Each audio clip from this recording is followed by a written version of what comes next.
Today on DC News Now. Cooler temps this afternoon, but could we see a warm up this weekend? Meteorologist Damon Matson has your full forecast. The American Red Cross sending volunteers and special vehicles from Maryland all the way to Florida. I'll tell you about the recovery efforts. To the people of Florida and all the impacted states, we've got your back. Plus, more on the federal response to the latest storm. Then, football fans, it's time to get ready. The Commanders and Ravens square off this weekend. It's just going to take all 11 of us to do our job. We're previewing what fans can expect ahead of the big game. If you want to get the daylight scared out of you, certainly that's what we're here for. And the spooky season is here. Check out one of the top haunted attractions in the country right here in the DMV. You're watching the station covering all of the DMV. This is DC News Now. Well, good afternoon, and thank you for joining us for the news at noon. I'm Mark Hall. Hurricane Milton landing around 8:30 last night with wind speeds of around 120 miles per hour. Tornadoes also appearing near Florida's Atlantic coast, overturning vehicles and swirling debris into the air. And here's a look at Tropicana Field, which lost its roof from the hurricane. At this time, we're told 4 people are dead and over 3 million people in Florida are without power.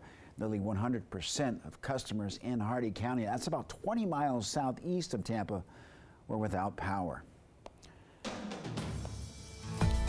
Meteorologist Damon Matson joined us now with the latest check on the forecast. Damon, before we talk about weather in our region, your thoughts about last night? Well, yeah, Mark, you said it there that Milton made landfall last night as that powerful Category 3 storm that it was. And of course, it wreaked havoc as it went across the state of Florida. That storm has now moved on. But again, now we just pick up the pieces. Look at those power outage numbers across the entire state. All of those different colors you see there are the different counties, sections in Florida. And right around the Tampa Bay area, our map here showing that there are over 500,000 customers without power. No shocker, as the core of Milton came right across the Tampa Bay area. But look at how the impacts are felt up and down the entire Florida peninsula here. You can go all the way east of Orlando, just south of Port Orange as well, to see over 100,000 customers without power. So it's going to be a long road ahead getting the pieces picked up and cleaning up from this hurricane.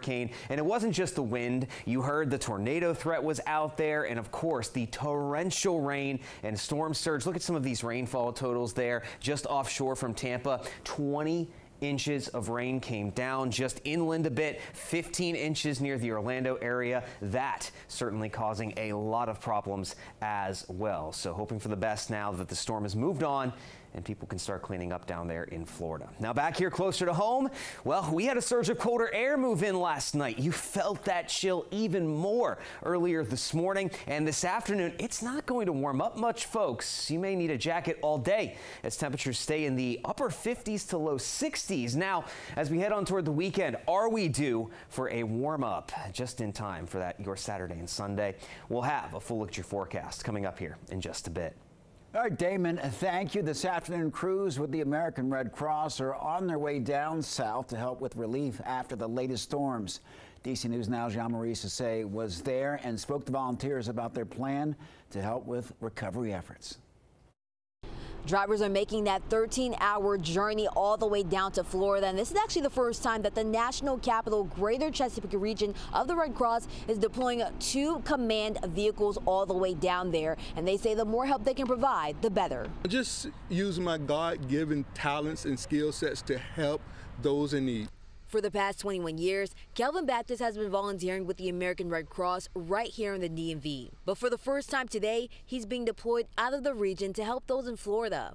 Just wanted to help, just wanted to provide our skills and services to those in an affected region. This is the first time they're deploying their 2 command control vehicles for a disaster. One of them is providing a space for volunteers and clients to help them with their recovery process. And the other is a mobile command vehicle with workstations, computers, cameras, satellite communication to help leadership plan the Red Cross response. It's very essential. Both of these vehicles are equipped with onboard generators, so we can go into areas where there's no power and still be able to plan and coordinate the Red Cross response. People in Florida are still recovering from Hurricane Helene. Nearly 2,000 volunteers are already in the southeast region helping since Helene, and hundreds more were sent to Florida in preparation for Hurricane Milton. They do it because they want to help people. We want people to feel hope and to feel safe. They've gone through a terrible, terrible experience, and they need a place to feel safe, a place where they can get food and shelter and medication and spiritual care and some mental health care if they need it.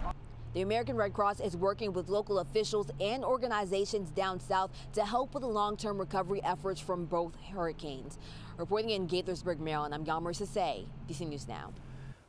Marie, thank you. Pepco also helping in recovery efforts in Florida. The energy company is sending around 50 employees to help repair damage created by the hurricane. The crews left for Florida around 11 this morning from the company's service center in Forestville. Pepco also sent crews to assist Georgia Power with cleanup from Hurricane Helene. Those teams are expected to return home soon. All right, well, take a look at this. One vehicle on its side, then the other in the air on top of the other vehicle. Fairfax County Fire says it happened yesterday near Roberts Road and Collingham Drive in the Kings Park West area. Officials say the two people were sent to the hospital, one with life-threatening injuries. No word on the official cause of the crash.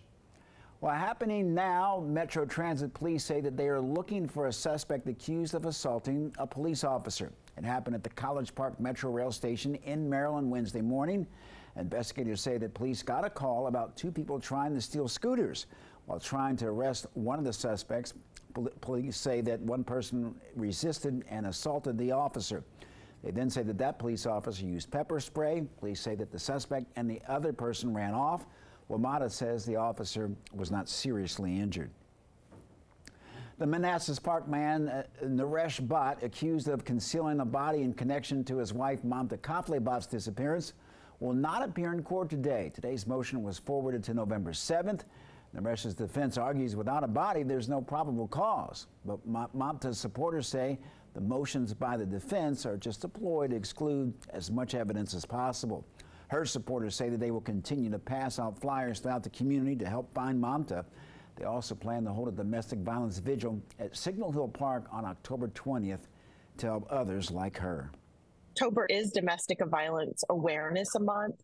And so while we want to keep talking about Mamta's story, we also want to empower other individuals that may be in a vulnerable situation on how they can get free from their abuse.